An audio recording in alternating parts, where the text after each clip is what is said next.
Fernando, eu já vi diversas academias por aí, por exemplo, que tem aquela gaiola de agachamento. Só que aquela gaiola de agachamento, por exemplo, muitas vezes, em algumas academias, não tem aquela barra de segurança. Não sei se você sabe do que eu estou falando. Isso, aquela trava do lado. Por quê? O pessoal vai fazer o agachamento livre, se por um acaso não aguentou o peso, por exemplo, né, ela solta a barra para em cima, né, da barra de segurança e não esmaga a pessoa.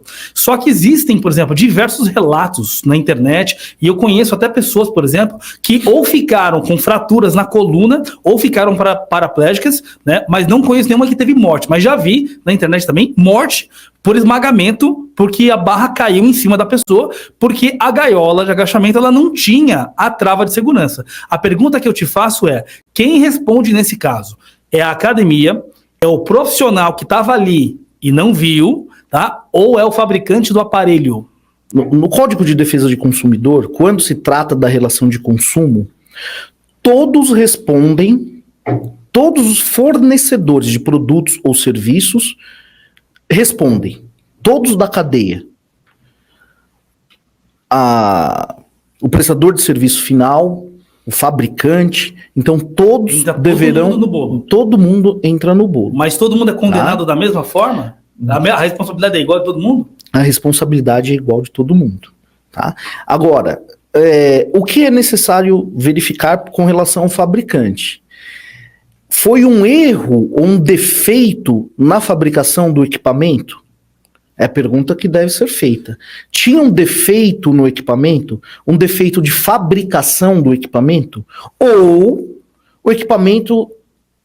A especificação do equipamento é realmente dessa forma. O equipamento é assim mesmo. Tá?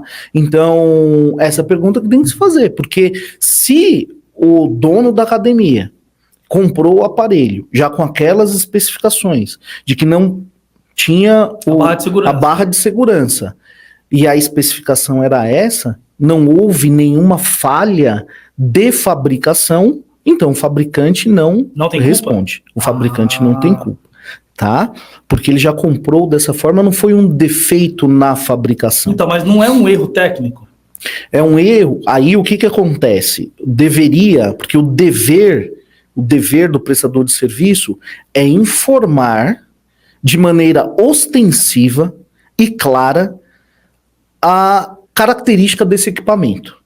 Então, se esse equipamento não tem a barra de segurança, o dono da academia, o prestador de serviço, deve informar de maneira ostensiva e clara... Lá na academia. Lá na academia. Equipamento sem trava de segurança, consulte um professor antes de utilizar, não faça sozinho o exercício, tenha um professor próximo, porque... Quando ele faz isso, ele se resguarda?